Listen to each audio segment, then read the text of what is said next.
그냥 보겠습니다. 시작. 히스기야가 이스라엘 하나님 여호와를 의지하였는데 그의 전후 유다 여러 왕 중에 그러한 자가 없었으니 곧 저가 여호와께 연합하여 떠나지 아니하고 여호와께서 모세에게 명하신 계명을 지켰더라. 아멘. 네, 오늘은 늘 깨어서 끝까지 승리하라는 제목으로 함께 은혜를 나누도록 하겠습니다. 우리는 지난주까지 2주간에 걸쳐서 믿음의 선진 기드온을 통해 위기를 극복하는 그리스도인의 핵심 역량을 살펴보았고 함께 은혜를 나누었습니다. 오늘 역시 위기 극복 시리즈 중에 하나인데요, 기드온에 이어서 이스라엘 역사에서 다윗 이후에 최고의 성군으로 꼽히는 히스기야를 살펴보려고 합니다. 자, 먼저 보겠습니다. 시작. 믿음의 승리를 이룬 히스기야. 네. 자, 먼저 우상 숭배 척결을 히스기야가 하는데요. 자, 이스라엘이 북이스라엘과 남유다로 분열되어 있던 시절에 남유다의 왕이었던 히스기야의 아버지 아하스 왕은요, 우상 숭배자였습니다. 그는 제위 초기부터 바알과 아세라 우상을 만들어서 백성들과 함께 거국적으로 우상 숭배를 단행하고 불의한 길로만 갔습니다. 그는 직접 산당과 언덕과 푸른 나무 아래에서 제물을 잡아 이방신에게 제사를 지내며 분향했고요. 또 심지어 자기의 몸에서 태어난 아들을, 왕자겠죠, 불에 태워 제물로 바치기까지 했습니다. 이렇게 여호와 하나님께서 역겨워하시는 일을 행한 결과로 남유다 왕국은 징계를 받아 이웃나라의 끊임없는 침략과 약탈에 시달립니다. 실례로 에돔과 블레셋의 침공을 받아 약탈당하고 영토를 빼앗깁니다. 그리고 아람과 북이스라엘 연합군의 침공때에는요, 무려 12만여 명이 학살당하고 20만 명의 국민이 포로가 되는 그런 참화를 겪습니다. 이런 이웃 국가들의 침공에 아하스 왕은 견디지 못하고 당시의 최강대국이었던 아수르에게 도움을 구했습니다. 그러나 별로 도움도 받지 못하고 수많은 은금만 빼앗기고 고통만 당하기 일쑤였습니다. 자, 이러한 때에 아하스 왕과 남유다 백성들이 했던 일은 회개가 아니고 여호와 하나님께로 돌이키는 것도 아니었습니다. 오히려 자신들을 친 나라의 잡신들이 힘이 세니까 남유다 왕국이 이런 공경을 당한다는 말도 아닌 생각을 하고요, 이번에는 적국의 우상들을 더 열심히 섬기고 더 많은 악을 행했습니다. 그래서 여호와 하나님의 성전 기구들을 거두어다가 부수고요, 예루살렘에 있는. 그리고 또 예루살렘 성전 문을 닫아 걸어서 잠궈버렸습니다. 사람들이 하나님을 아예 섬길 수 없게 했습니다. 자, 당연한 결과지만 이럴수록 나라는 더 기울어지고 더 큰 공경에 처해집니다. 하지만 아하스는 회개할 줄 모르는 사람이었습니다. 이런 아하스가 죽자 백성들은 그를 왕들의 무덤에 장사하지 않았습니다. 그냥 예루살렘 성 안에 있는 어떤 땅에다가 장사하고 맙니다. 왜냐하면 왕의 무덤에 묻힐 자격이 없는 사람이었다는 판단을 백성들이 한 것입니다. 그리고 오늘의 주인공인 히스기야가 바로 아버지 아하스 왕을 이어서 25살의 왕이 됩니다. 그는 왕이 되자마자 아버지 아하스가 만들었던 우상들을 부수고 불태워버립니다. 그리고 그의 아버지 아하스가 더럽히고 닫아버렸던 여호와 하나님의 성전을 성결케 하고 다시 문을 엽니다. 우상 숭배의 비참한 결과들과 또 아버지의 최후를 보았기 때문일 것입니다. 그리고 일어나 자기 백성들에게 여호와 하나님을 떠나 이방신들을 섬기고 악을 행한 것이 바로 지금까지의 고난의 원인이었다고 선포합니다. 그리고 또한 부엘세바에서부터 단까지 온 이스라엘 백성들에게 공포해서 예루살렘에서 유월절을 지키게 합니다. 유월절. 그리고 하나님께 돌아오는 언약식을 맺게 합니다. 이때 온 유다 나라가 이 가르침을 받아들입니다. 그리고 성결케 하는 일에 참여하게 됩니다. 바로 국가적 회개를 단행하고 거국적으로 성공한 것입니다. 자, 그 다음으로요. 자, 그런데 우상숭배 척결 이후에 바로 중동의 최강자인 아수르의 침공을 당하게 되었습니다.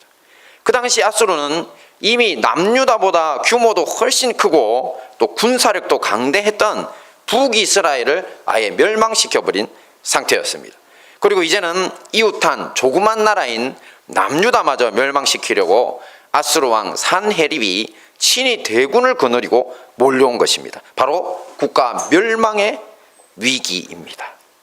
자, 이런 국가 멸망의 위기에서 산헤립은 은 300달란트 또 금 30달란트를 내라고 정해가지고 히스기야 왕에게 요구합니다. 자, 그것을 제가 현시세로 한 돈이 얼마다 이런 게 있죠. 계산을 해봤더니만 현시세로는 대략 600억에서 700억 원 정도 해당합니다.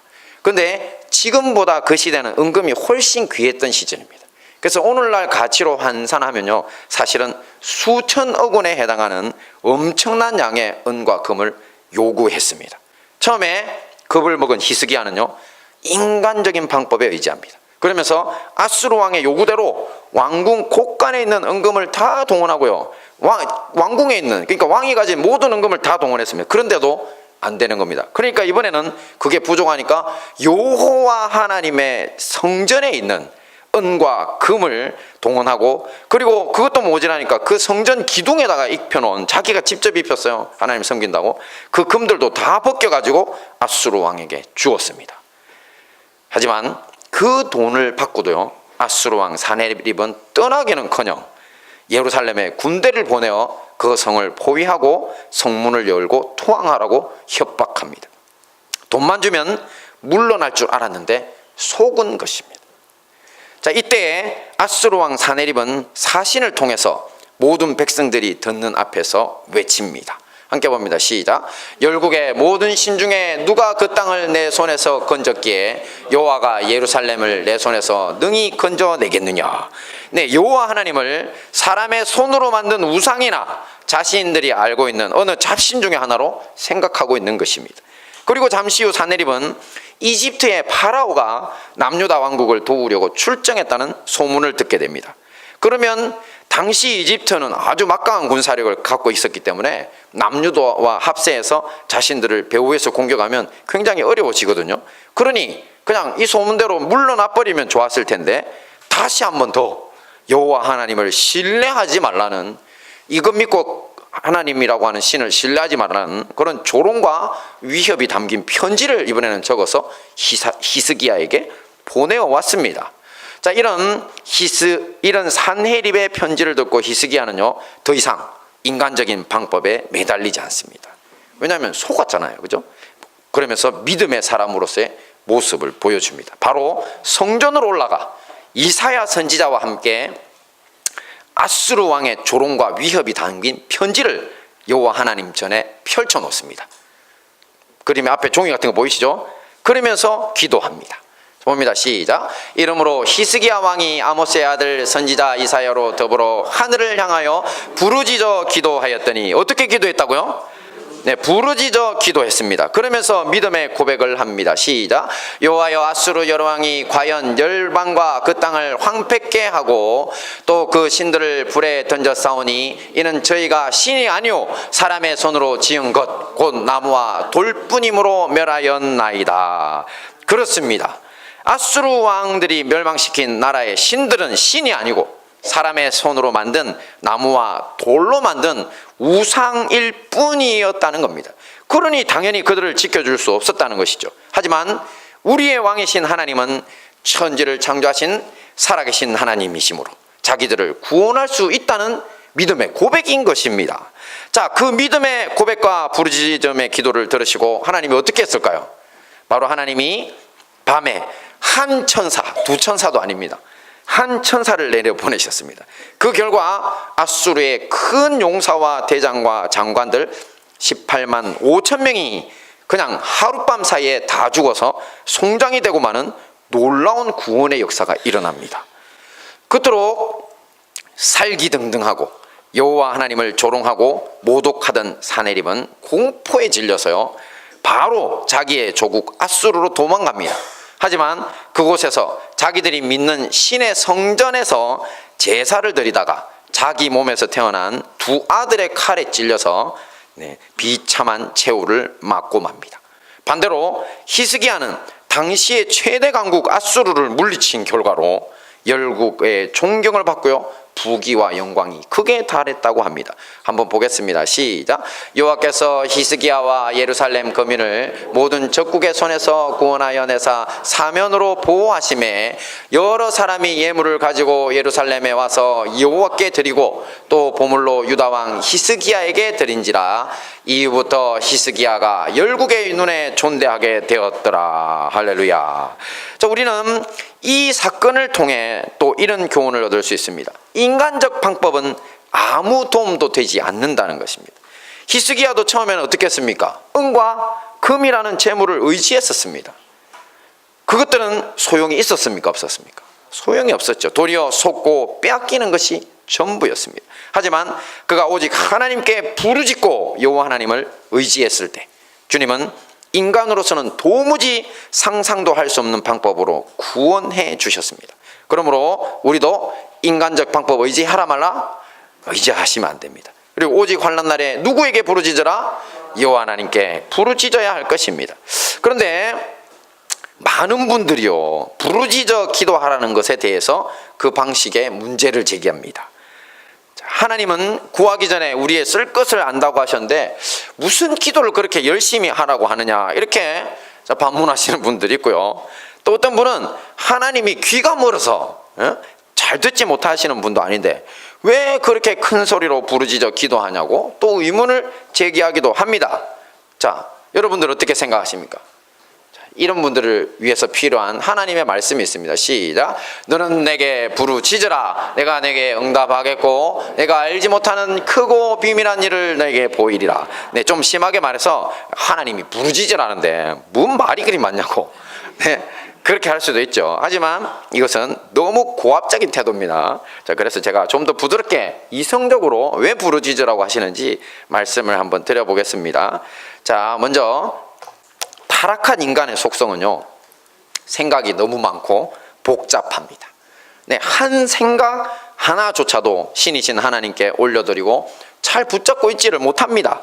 자, 기도의 경험이 많은 분들일수록 우리가 기도를 시작할 때요, 얼마나 많은 잡생각이 우리를 방해하는지 알고 있습니다. 교회 와서 기도를 시작하면요, 집에서 보다가 끊고 온 이 드라마 생각이 나서 기도가 잘 안 됩니다. 또 요리하다가 온 분들은요, 올 때 가스불 껐나? 안 껐나? 그 걱정하고 있고요. 문은 잘 잠갔나? 네, 그리고 남편이 오늘 어디 간다고 했는데 또 애들은 뭐 학교에서 뭐 있는다. 그런 식으로 그냥 온갖 잡생각 속에 들어갑니다. 네, 기도에 집중하지 못하죠. 근데 부르짖음의 기도는요, 이 모든 잡념들을 순간적으로 넘어서 하나님께 집중하게 합니다.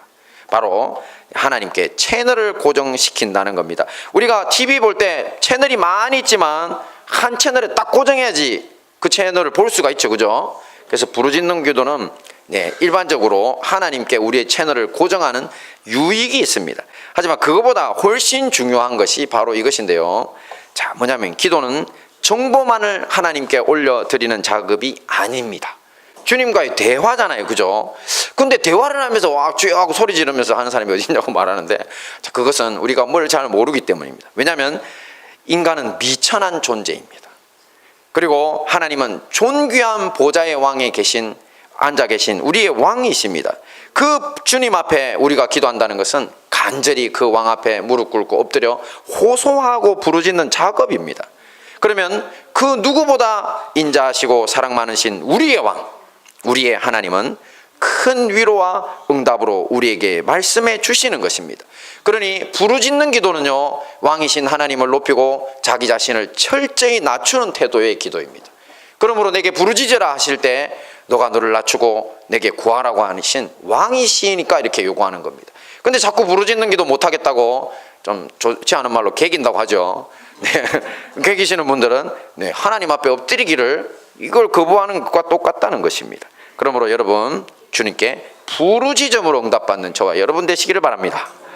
네, 그리고 히스기야는요, 자, 이렇게 만국의 문턱에서 부르짖음의 기도로 나라를 구하자마자 나라 구했습니다. 이제 부르짖어서 하나님께 응답받았습니다. 맞아 다시 일생일대의 사건이 생기는데요. 바로 심한 종기로 생각됩니다. 우리 보니까 조선시대 왕들도 종기로 많이 죽었더라고요. 이 악성 종양입니다. 이런 피부병으로 중병에 걸리게 됩니다. 자, 하나님은 처음에 선지자 이사야를 보내어서 이제 너가 곧 죽게 될 거다. 그러니까 너의 집안일을 정리해라 이렇게 말씀하셨습니다. 그때 히스기야의 나이가 39세에서 40세입니다. 이사야가 말을 마치고 나가자마자 히스기야는 벽을 향해서 기도하기 시작합니다. 함께 봅니다. 시작. 여호와여 구하오니 내가 진실과 전심으로 주 앞에 행하며 주의 보시기에 선하게 행한 것을 기억하옵소서 하고 심히 통곡하더라. 네, 바로 통곡의 기도를 시작한 것입니다. 이 통곡의 기도를 들으시고 조금 전 히스기야에게 너 병으로 죽을 것이라고 하셨던 하나님은 즉시 응답하시오. 이사야가 성읍 한가운데 이르기도 전에 바로 돌아가서 야 3일 내에 네가 회복될 것이고 너의 생명에 15년을 더하시겠다고 말씀해 주십니다.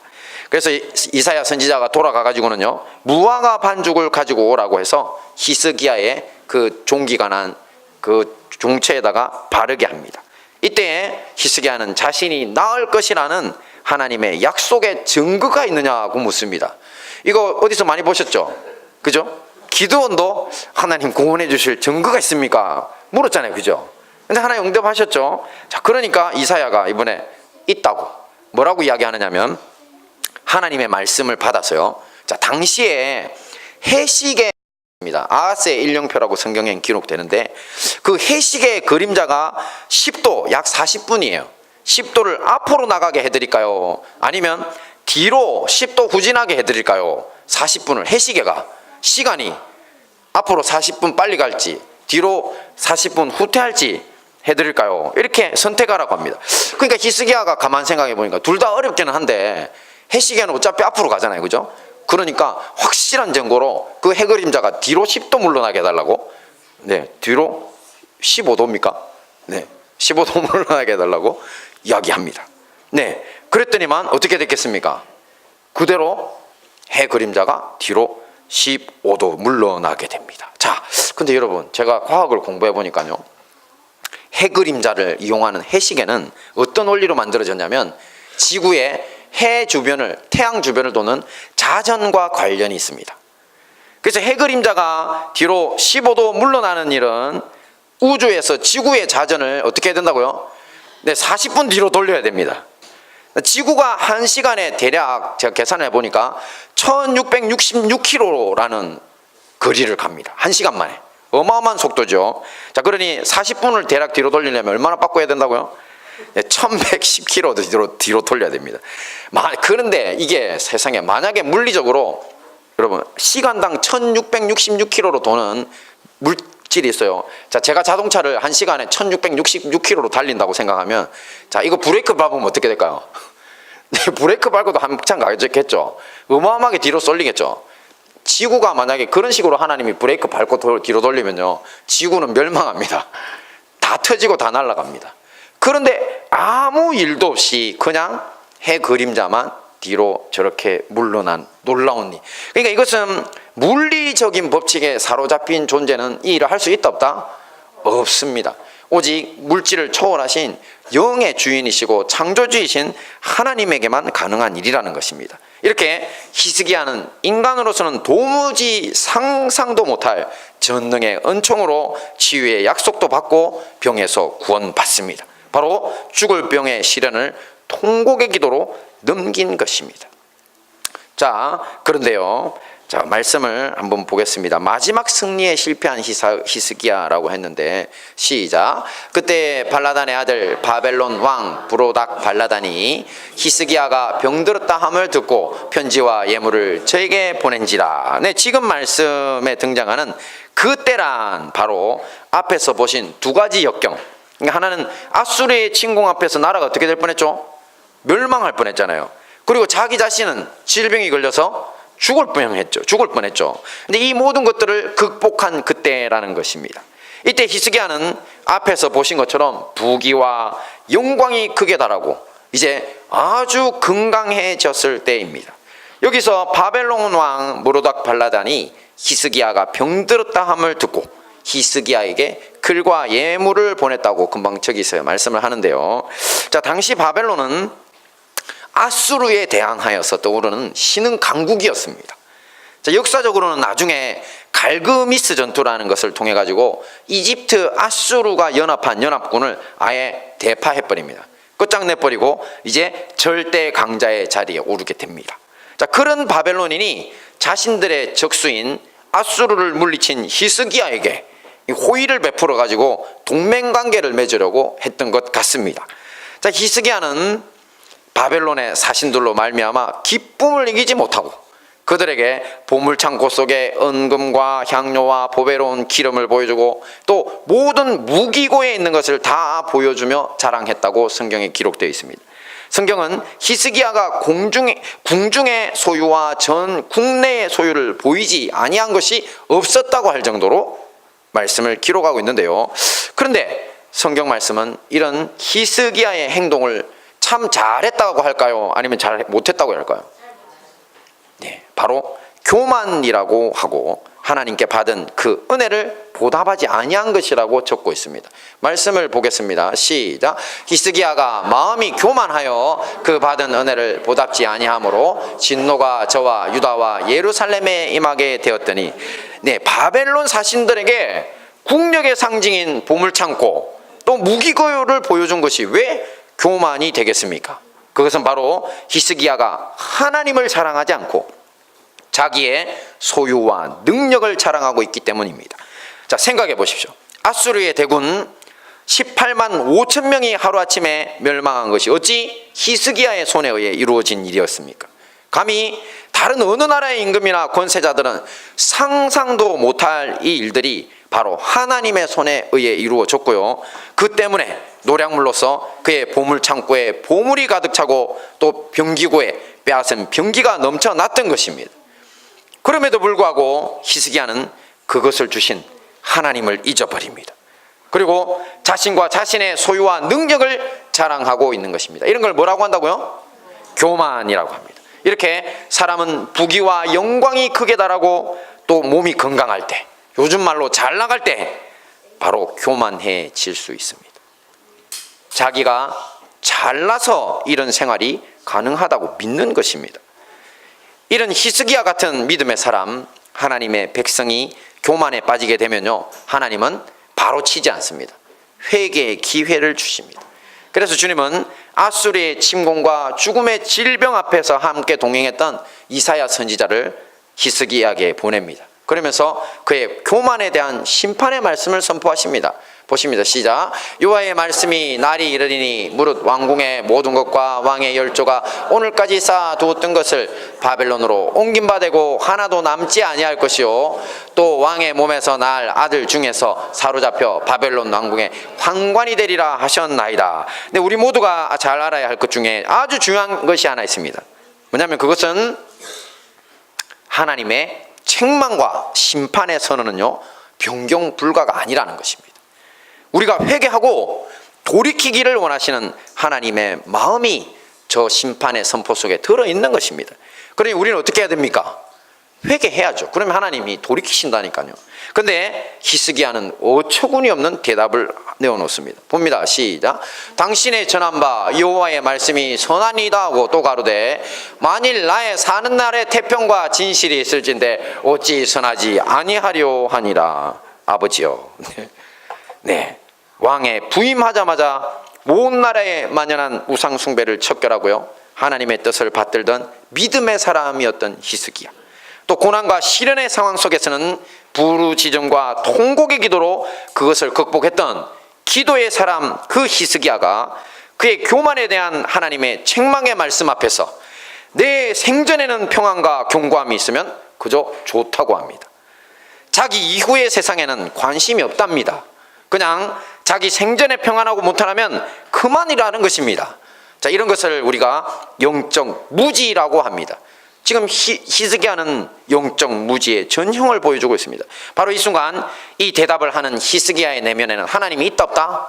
하나님 없습니다. 성령 충만을 잃어버린 것입니다. 이런 점에서 히스기야는 이 시험 앞에서는 패배자입니다. 그는 승리자가 아닙니다. 오늘의 주제인 끝까지 승리하라가 되지 못한 것입니다. 자, 그의 영적 패배는요, 그의 당대에는 이미 주신 축복으로 인해서 그 파괴적 결과가 눈에 띄지 않았습니다. 하지만 바로 그 다음 세대부터 그의 아들 므낫세가 왕이 되면서 아주 무서운 결과로 나타납니다. 므낫세는 히스기야가 병이 나온 후에 15년의 생명을 연장받게 됐죠. 그때 3년째 얻은 아들입니다. 히스기야가 죽자마자 12살에 왕에 올라서 무려 55년간 온갖 악행을 자행했습니다. 아버지 히스기야 때에 우상 숭배 척결을 물거품으로 만들고요, 또 그의 할아버지 아하스 왕 시대에 우상 숭배를 그대로 다 되살렸습니다. 바알신, 아세라 목상, 거기에다가 1월 성신까지 도입해가지고 섬기게 했고요, 또 자기의 아들인 왕자를 흰놈의 아들의 골짜기에서 불에 태워 죽여서 우상에게 희생제물로 드렸습니다. 그리고 백성들의 생활 속에 점술, 사술, 무당과 박수를 의지하는 무속신앙이 아예 뿌리 내리도록 힘썼습니다. 여호와 하나님만을 섬겨야 하는 예루살렘 성전 자체에도요, 자신이 만든 아세라 목상을 세웠습니다. 또한 정의를 저버린 통치를 통해 성경 말씀을 봤더니만 무죄한 자의 피가 심히 많이 흘러서 예루살렘 이 가에서 저 끝까지 가득하게 되었더라고 기록하고 있습니다. 자, 므낫세의 실정을 비판하던 이사야 선지자는요, 톱으로 썰어 죽였다는 일화는 아주 유명한 일화입니다. 한마디로 히스기야의 아들 므낫세는요, 하나님 나라를 파괴시키고 또 이스라엘 나라를 멸망의 길로 인도하기 위해 태어난 괴물 같은 존재였습니다. 주님은 이 므낫세의 일로 인해서 남유다 왕국을 아예 버리시기로 작정하십니다. 므낫세의 뒤에 선한 왕 요시아가 일어나서 통치하고 개혁도 해보았습니다. 하지만 므낫세의 악행을 지우기에는 역부족이었습니다. 결국 바벨론 왕 느부갓네살에 의해서요, 예루살렘과 남유다 왕국은 철저히 파괴되고 온 나라 국민이 쇠사슬에 묶여 바벨론으로 끌려가는 망국의 심판을 당하고 맙니다. 그렇다면 우리는 이런 히스기야와 같은 평안과 안락함 속에서 찾아오는 이런 교만의 시험과 이 무서운 결과를 어떻게 예방하고 또 극복할 수 있을까요? 자, 사실 앞에서 히스기야가 믿음의 승리를 이루던 세 가지가 있었죠. 그 비결이 첫째 뭐였습니까?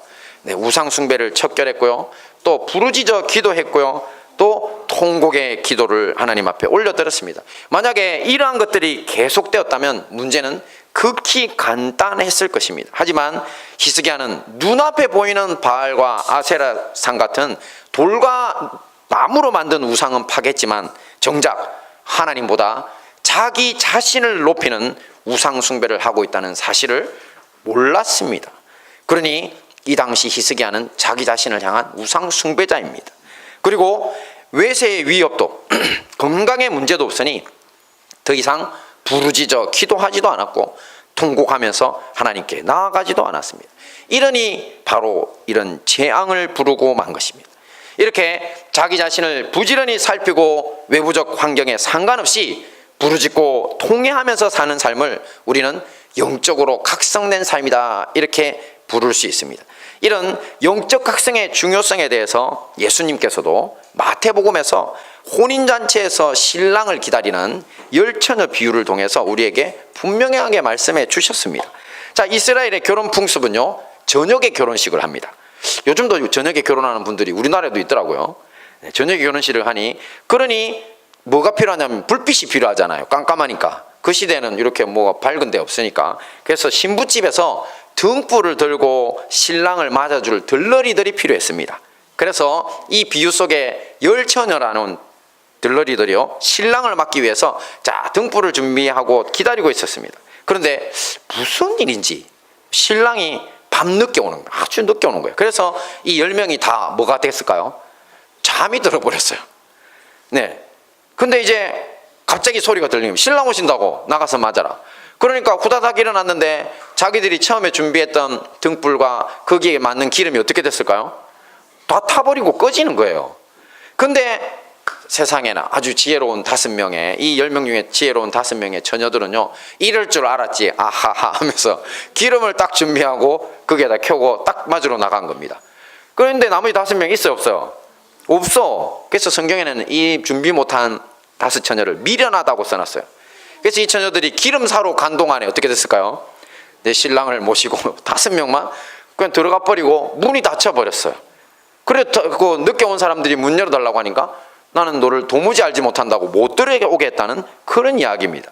자, 이 비유를 들려주시면서 예수님은 이렇게 결론을 내리십니다. 보면 시작. 그런즉 깨어있으라. 너희는 그 날과 그 시를 알지 못하느니라. 네, 그렇습니다. 깨어있으라. 이게 바로 영적인 각성입니다. 우리는 예수님, 신랑 되신 예수님이 지금 천국에 가셔서 재림하실 때와 시를 알지 못합니다. 그리고 또 지금 보신 히스기야의 경우에서처럼 우리는 우리 자신이 어떻게 될지 알지 못합니다. 그러니 늘 우리가 깨어 있어야 됩니다. 특히 우리가 역경을 이기고 승리한 이후에도 반드시 이 깨어 있음, 영적 각성을 붙잡고 살아야 합니다. 미련한 5 처녀들처럼 준비해둔 기름이 없어서 넉넉고 우둔한 잠을 즐겨서는 안 된다는 것입니다. 그래야지 끝까지 승리할 수 있습니다. 자, 우리 기독교 공동체에서 전통적으로 이 열천을 비유에 등장하는 기름 있죠, 또 등불 있죠. 이게 각각 의미하는 바가 있습니다. 자, 기름은 뭐라고요? 네, 성령 충만이고요.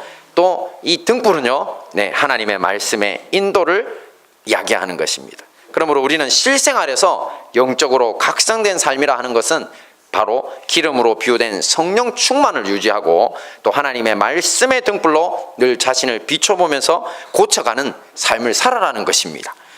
네. 자, 재밌게도 히스기야의 믿음의 승리의 비결이었던 우상 측결, 부르짖음의 기도, 통곡의 기도가 바로 준비된 기름, 뭐라고요? 네, 성령 충만의 비결입니다. 근데 이것만 있었으면 히스기야가 저렇게 교만으로 떨어지고 저런 나쁜 일이 일어나지 않았을 것입니다. 그러니 이런 점에서 히스기야는 지혜로운 5 처녀 같다, 미련한 5 처녀 같다, 미련한 5 처녀 같다고 할 것입니다. 그리고 말씀의 등불이 인도하는 삶의 중요성에 대해서 예수님이 우리 복음서에서 한 가지 더 이야기가 나오는데요. 자, 마리아와 마르다의 교훈을 들려주셨습니다. 예수님은 저 마리아와 마르다 집에 가서 하나님의 말씀을 전하고 있으셨어요. 그랬더니만 예수님 오셨다고 좋은 걸로 대접해야 되겠다, 무지 열심히 음식 준비하고 예수님 말씀하시는 것도 못 듣고 음식만 만들던 사람의 이름이 뭘까요? 네, 마르다입니다. 자, 그러다 보니까 마르다가 열받았어요. 왜냐하면 자기 동생 마리아는 음식 안 도와주고 가서 예수님 말씀 듣고 앉아있는 거예요. 그러니까 이제 예수님께 주여, 우리 마리아 보고 저분을 도와서 일을 좀 하라고 시켜달라고 했더니만 예수님이 아니라고, 마리아가 더 좋은 편을 선택했고 그것을 빼앗기지 않을 것이라고 마리아를 도리어 더 칭찬하셨어요. 자, 이것을 볼 때 교회 일만 열심히 한다고 영적 각성이 되는 겁니까, 안 되는 겁니까? 안 돼요. 안 돼요. 오히려 말씀 없는 열심은요, 자기 만족, 또 자기 자랑거리만 더 늘리려고 하는 우리 죄성의 깊은 작업일 수가 있습니다. 실제로 예수님이 십자가에 못 박히신 후에요, 여자의 몸으로 죽음의 위험을 무릅쓰고 예수님의 무덤을 찾았던 사람은 막달라 마리아다? 예, 봉사 열심히 하던 마르다가 아니었습니다. 봉사 열심히 하던 마르다가 아니고 막달라 마리아가, 말씀을 사모하던 그 마리아가 목숨 걸고 예수님 찾아왔습니다. 그래서 우리가 교회에서 성도들의 삶에 그렇게 말씀을 강조하는 것입니다. 말씀을 정리하겠습니다. 오늘 하나님의 말씀 속에서 히스기야는 어떤 것으로 믿음의 승리를 이루었습니까? 조금 전 보았던 것처럼 우상숭배 척결과 부르짖음과 통곡의 기도로 승리를 이루었습니다. 하지만 마지막까지는 승리하지 못했다고 했습니다. 미련한 5 처녀처럼 준비된 성령의 기름이 없었고 하나님의 말씀의 등불을 통한 부단한 영적 각성이 없었기 때문입니다. 우리는 이 모든 것을 교훈 삼아 모두 성령 충만하시고 또 말씀 안에서 늘 깨어서 끝까지 승리하시는 우리 행복한 다니엘 교회와 형제교회 성도님들 되시기를 축원합니다. 네, 오늘